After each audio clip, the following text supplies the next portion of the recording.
बात आज की सबसे बड़ी खबर की। तमिलनाडु के रामेश्वरम में प्रधानमंत्री नरेंद्र मोदी ने देश को बड़ी सौगात दी है। पंबन ब्रिज का उन्होंने उद्घाटन कर दिया है। देश को इसी के साथ वर्टिकल रेल ब्रिज की ये सौगात मिली और देखिए पहली ट्रेन जो कि इस पुल पर गुजरी है और साथ ही साथ प्रधानमंत्री नरेंद्र मोदी जो कि खुद यहाँ पर मौजूद। और सबसे बड़ी बात है कि भारत की अगर हम बात करें तो यहाँ पर ये अपने तरीके का पहला ऐसा रेलवे ब्रिज है। आप इन तस्वीरों में देखिए, ये जो ब्रिज है वो बीच से खुलता है, 17 मीटर तक ये ऊपर उठ सकता है और ठीक नीचे से आप देखिए समुद्र में किस तरीके से जहाज गुजर रहा है। अक्सर आपने ऐसा फिल्मों में देखा होगा, आपने बाहर देशों से ऐसी तस्वीर देखी होगी, लेकिन अब भारत में भी इस तरीके से ब्रिज होगा और पर्यटन के लिहाज से बहुत अहम है। सबसे बड़ी बात है कि ये जो ब्रिज जिसकी आप तस्वीरें देख रहे हैं 111 साल पहले ब्रिटिश इंजीनियर्स के बनाए ब्रिज की इसने जगह ले ली और इस रास्ते से पहली जो ट्रेन गुजरी वो भी आपको बता रहे हैं। अब आपको ग्राफिक्स के जरिए कुछ बड़ी जानकारियां बता देते हैं। देखिए तमिलनाडु के रामेश्वरम द्वीप में ये पंबन ब्रिज बना है। मंडपम शहर को रामेश्वरम द्वीप से जोड़ने वाला ये ब्रिज है। अगर इसकी हम बात करें लेंथ की, ये 2.07 किलोमीटर लंबा है। देश का ये पहला वर्टिकल लिफ्ट ब्रिज है। रेलवे ने कैसे एक नया कीर्तिमान बनाया है ये भी आपको समझाते हैं, क्योंकि पंबन ब्रिज की जो खासियत है वो इसको बेहद अहम बना देती है। दरअसल ये जो नया पंबन ब्रिज है इस पर डबल ट्रैक है। पुराने पुल से इसकी ऊंचाई ज़्यादा है, ये 3 मीटर ऊंचा है। पुल की लंबाई की अगर हम बात करें तो ये 2.08 किलोमीटर की हो जाती है। ब्रिज को खोला जा सकता है, बीच से हमने आपको वो तस्वीरें भी दिखाई जब नीचे से जहाज गुजरता है। तो भारत का ये पहला वर्टिकल रेलवे ब्रिज है। ये जो हमारे इंजीनियर्स हैं उनके कारनामों को भी दिखाता है। अब लहरों पे कैसे इंजीनियर्स का ये अजूबा रहा, इंजीनियरिंग का ये अजूबा रहा, वो भी आपको समझाते हैं। 535 करोड़ की लागत से इसका निर्माण हुआ। पुल को 17 मीटर तक ऊपर उठाया जा सकता है। देश के दूसरे हिस्सों से रामेश्वरम को ये जो ब्रिज है वो जोड़ रहा है।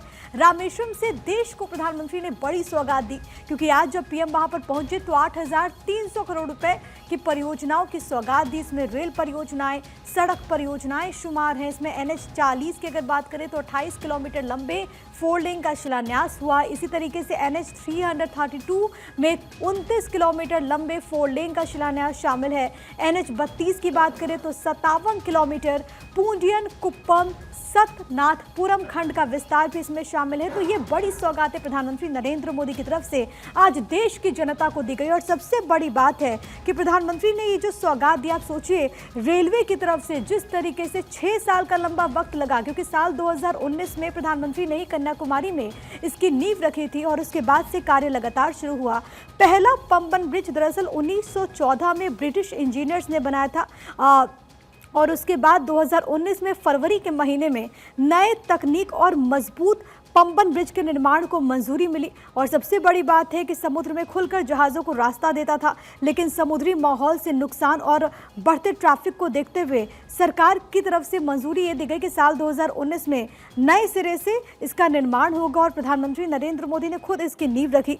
सबसे बड़ी बात है कि जो पंबन ब्रिज है और ये पर्यटन के लिहाज से बेहद अहम हो जाता है।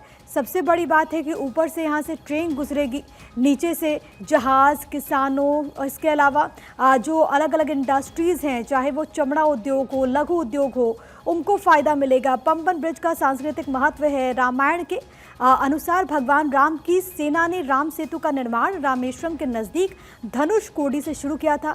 नया जो पंबन रेल ब्रिज है वो रामेश्वरम द्वीप को भारत की मुख्य भूमि से जोड़ता है। ये वैश्विक मंच पर भारतीय इंजीनियरिंग की एक बड़ी उपलब्धि है। 550 करोड़ रुपए की लागत से अधिक है इसका निर्माण। कॉस्ट की अगर हम बात करें तो ब्रिज 2.08 किलोमीटर लंबा है। इसमें 99 स्पैन यानी कि खंभों के बीच की दूरी है और इसका लिफ्टिंग जो हिस्सा है वो 72.5 मीटर लंबा है। 17 मीटर ऊंचाई तक ये उठ सकता है। बड़े जहाज आसानी से गुजर सकते हैं। ट्रेन सेवा भी बिना बाधा जारी रह सकती है। हम आपको वो तस्वीरें भी दिखा रहे हैं जब प्रधानमंत्री ने सौगात दी और उस वक्त बाकायदा ट्रेन ऊपर से चल रही थी और उसके बाद ब्रिज को यहाँ पर आप देखेंगे 2 हिस्सों में किस तरीके से खोला गया।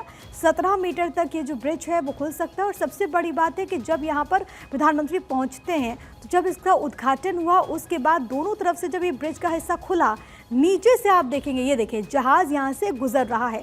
इसी तरीके से वहाँ पर नित दिन कार्य होगा, यानी कि एक तरफ जल सेवा के जरिए, जल मार्ग के जरिए आवागमन हो पाएगा, दूसरी तरफ रेल सेवाएं भी उसी तरीके से चालू रहेंगी। इसमें एक कोऑर्डिनेशन भी देखने को मिलेगा, क्योंकि अगर कोई भी जहाज़ वहाँ से समुद्र से गुजरता है तो सबसे पहले इजाज़त लेनी होगी रेलवे विभाग की।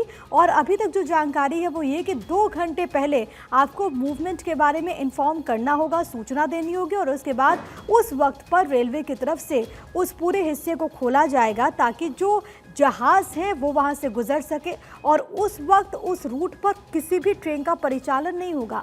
ये तमाम जो फैसले और इसको लेकर के बाकायदा जो रणनीति है वो यहाँ पर बनाई गई है। तो बेहद खास हो जाता है ये ब्रिज, जिसकी नींव प्रधानमंत्री ने साल 2019 में रखी थी। 6 साल का वक्त लगा ये बन करके पूरी तरीके से तैयार हुआ।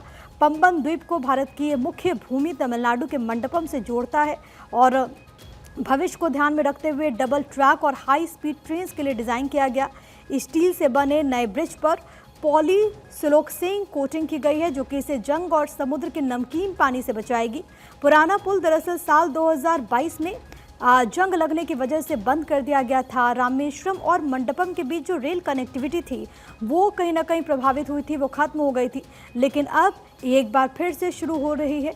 और सबसे बड़ी बात है कि प्रधानमंत्री नरेंद्र मोदी की तरफ से इसकी एक बड़ी सौगात दी गई। 2019 में प्रोजेक्ट को मंजूर किया गया, साल 2021 तक इसे बनना था, 2024 में बनकर ये तैयार हुआ और काफ़ी अच्छे तरीके से इसे बनाया गया है। वर्टिकल लिफ्ट ब्रिज को अगर हम मैकेनिज्म के लिहाज से समझें तो बैलेंसिंग सिस्टम पर यह काम करता है। इसमें काउंटर वेट्स लगाए गए हैं। जब ब्रिज ऊपर उठता है तो शिफ्ट्स यानी कि बड़े बड़े पहियों की मदद से स्पैन और काउंटर वेट दोनों को सपोर्ट मिलता है। कुछ तस्वीरें आपकी टीवी स्क्रीन पर है, साथ ही साथ ये जानकारी कि कितना इंपॉर्टेंट हो जाता है और टेक्नोलॉजी की भी हम आपको जानकारी दे रहे कि किस तरीके से इसका निर्माण हुआ है। कुल मिलाकर अगर हम देखें तो रेलवे के इतिहास में ये एक बहुत अहम पड़ाव है और आप समझिए इस तरीके से जो इंजीनियर्स की मेहनत है वो यहाँ पर रंग लाई है। ब्रिज पर ट्रेन ट्रायल भी हो चुका है और कई मरतबा यहाँ पर सफल ट्रायल हुआ। उसके बाद इसको आज देश को समर्पित किया गया। Fully automated vertical lift span है। पुराने मैनुअल शेरजर लिफ्ट की तुलना में नया पुल पूरी तरह से ऑटोमेटेड वर्टिकल लिफ्ट सिस्टम से लैस है और सबसे बड़ी बात है कि एशिया का इस तरीके का पहला पंबन ब्रिज है और इसकी सौगात आज देशवासियों को प्रधानमंत्री नरेंद्र मोदी ने दी है। इससे पहले की अगर हम बात करें, जो पुराना पंबन ब्रिज था तो 1870 में ब्रिटिश सरकार ने ब्रिज के निर्माण का प्रस्ताव रखा। 1911 जून में पंबन ब्रिज का निर्माण कार्य शुरू हुआ। 1914 में ब्रिज बनकर तैयार हुआ था और उसके बाद 1988 तक ये ब्रिज रामेश्वरम को भारत से जोड़ने वाला एकमात्र रास्ता था। 2007 में इसे पूर्व राष्ट्रपति एपीजे अब्दुल कलाम के मार्गदर्शन में दोबारा रेनोवेट किया गया था और 2013 में भारतीय रेलवे ने इसे यूनेस्को हेरिटेज स्टेटस के लिए नामांकित किया। 2014 ब्रिज के 100 साल पूरे होने पर जश्न भी मनाया गया, लेकिन उसके बाद इसकी कंडीशन को देखते हुए फैसला लिया गया कि इसे बंद कर दिया जाता है और उसके बाद से ही लगातार ये कोशिश थी कि उसकी जगह एक नया पुल बनकर तैयार होगा ताकि इसको मुख्य जो भूमि है उससे जोड़ा जा सके इस द्वीप को। और अब ये ब्रिज पूरी तरीके से तैयार हुआ, जिसकी सौगात आज प्रधानमंत्री नरेंद्र मोदी ने देशवासियों को दी है। इससे पहले दरअसल आपको ये बताते चले कि एक लंबा वक्त लगा इसके बनने में भी, और ये वक्त इसीलिए लगा ताकि कोई भी कमी ना रह जाए, कोई भी दिक्कत ना हो। कुछ और तस्वीरें हम आपको इस वक्त दिखा रहे हैं। पंबन ब्रिज से जब ट्रेन गुजरी उस वक्त की तस्वीरें हैं। वहाँ पर प्रधानमंत्री नरेंद्र मोदी की तरफ से तमाम बातों का जिक्र किया गया। सबसे बड़ी बात है क्योंकि आज जो दिन है वो बहुत ख़ास है, प्रधानमंत्री ने इस बात का जिक्र भी किया कि ये भी एक अलग अनोखा संयोग है। आप सोचिए, जब रामेश्वरम की बात होती है, आज रामनवमी है और रामेश्वरम में हमने देखा कि कैसे प्रभु श्री राम ने वहाँ पर शंकर जी की पूजा अर्चना की थी और रामेश्वरम में ये सौगात देते हुए प्रधानमंत्री नरेंद्र मोदी की तरफ से एक मैसेज देने की भी यहाँ पर कोशिश की गई। हम आपको तस्वीरें लगातार दिखा रहे हैं। प्रधानमंत्री ने भी आज, क्योंकि वो श्रीलंका के दौरे पर थे और उसके बाद वो यहाँ पर पहुँचते हैं, प्रधानमंत्री कहते हैं कि श्रीलंका से लौटते हुए विमान से राम सेतु के दर्शन किए।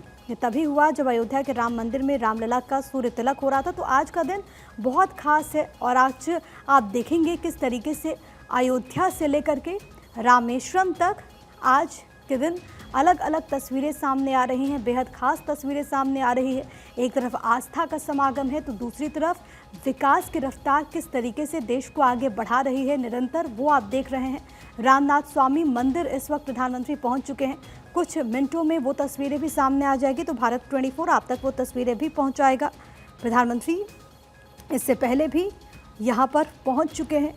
आपको ये बताते चले कि यहाँ पर इस मंदिर की अपनी एक मान्यता है। इससे पहले प्रधानमंत्री की तरफ से जो सौगात दी गई वो हम आपको लगातार इन तस्वीरों के जरिए दिखा रहे हैं। प्रधानमंत्री नरेंद्र मोदी ने एक बड़ी सौगात देशवासियों को दी और सबसे बड़ी बात है क्योंकि आप देखेंगे कि ये जो पूरा इलाका है आस्था के तौर पर, तमिल संस्कृति के तौर पर और इसके अलावा जो एक विरासत है उसको आगे बढ़ाने की दिशा में बहुत अहम हो जाता है। और पर्यटन के लिहाज से, क्योंकि जब आप ये तस्वीरों को घर बैठ कर के देख रहे हैं तो आपके मन में ये इच्छा होगी कि आप एक बार ज़रूर जाएं, इस पुल को देखें, इस ब्रिज को देखें कि आखिरकार किस तरीके से ये ब्रिज काम करता है, किस तरीके से समुद्र में ये अजूबा हुआ है। तो पर्यटन के लिहाज से भी ये बहुत ज़्यादा महत्वपूर्ण होगा। पर्यटन के लिहाज से भी ये दिन बहुत खास है और ऐसे में प्रधानमंत्री की तरफ से एक बड़ी सौगात यहाँ पर देश की जनता को दी गई है, जिसकी तस्वीरें लगातार हम आपको इस वक्त आपकी टीवी स्क्रीन पर दिखा रहे हैं।